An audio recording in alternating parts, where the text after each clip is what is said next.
Okay, wicked awesome L5P turbo stuff. Turbo boost. Turbo.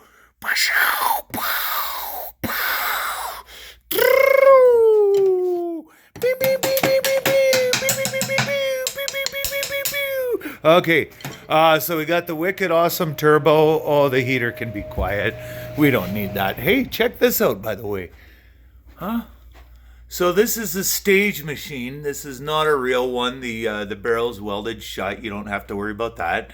And it's sitting right in front of Jerry's fishing rod, right? And then we got the big guy. Huh? Okay, here we are. Here we are. Back to the L5P. Focus. Okay, so we got the L5P turbo deal. I'm just going to talk quickly about how the turbo works.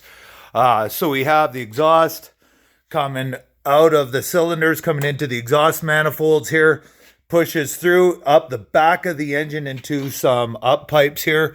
Both sides the same. So we have the exhaust manifold push into the up pipe here.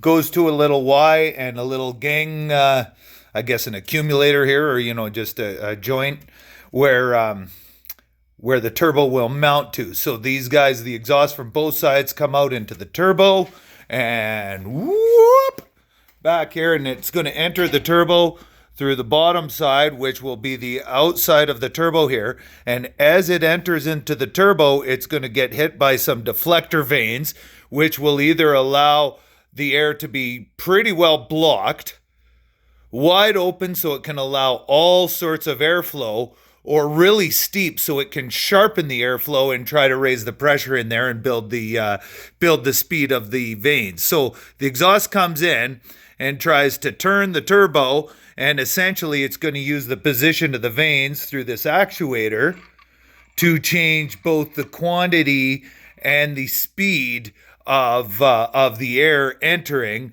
for either having a large airflow, a lot of exhaust flow, or else to try to accelerate the turbo vanes and reduce some turbo lag, or to close them entirely and provide some exhaust braking. So there's different things that we can do with the turbo. They're all controlled by this vane controller and the vane controller module here. Once that gets spinning up, it spins the intake here. So you have an intake air horn that comes in here from your air filter. That air will get pumped by this pump here, by the turbine. It's going to end up turning the air, pressurizing the air coming out here. And this outlet here goes to your crankcase ventilation system to help motivate some airflow in your PCV or crankcase ventilation. And then this big one goes to the intercooler. It'll go through the intercooler. Then from the intercooler, it'll enter into the air intake system here. And this guy has a throttle valve in order to create some restriction during special events like some DPF, some regeneration type activity, and then also to increase some heat in the exhaust for certain events. So that happens to change pressure in the system and create some EGR activities, some DPF activity, different things like that. And then you see the bridge comes out, your pressurized cool air comes into the bridge, which will enter into the engine at those two locations where they enter to the intake to the head.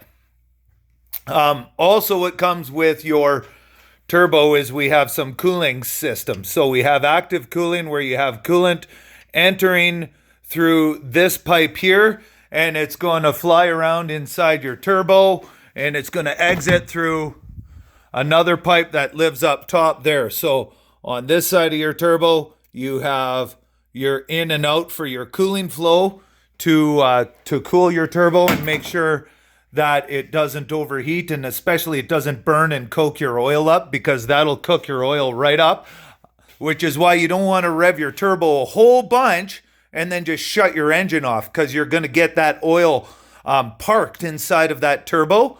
And then when you shut it off, there's no coolant flow anymore, and it just cokes up the oil, and it kind of jams up the oil inside of your turbo. So that's one deal there as well. Speaking of oil, these have a pressurized oil feed. So the oil comes in from here, which we're going to look at in another video, which is fed from one of the camshaft main journals. And if you don't get those camshaft main journals lined up correctly when you build these engines, you can have some trouble with your turbo oil feed. So there's your pressurized oil that enters into your turbo. It's going to enter the other side here. Down there, enter your pressurized oil feed into the turbo on this side. And then it flies around inside the turbo, does its work, and then drains back.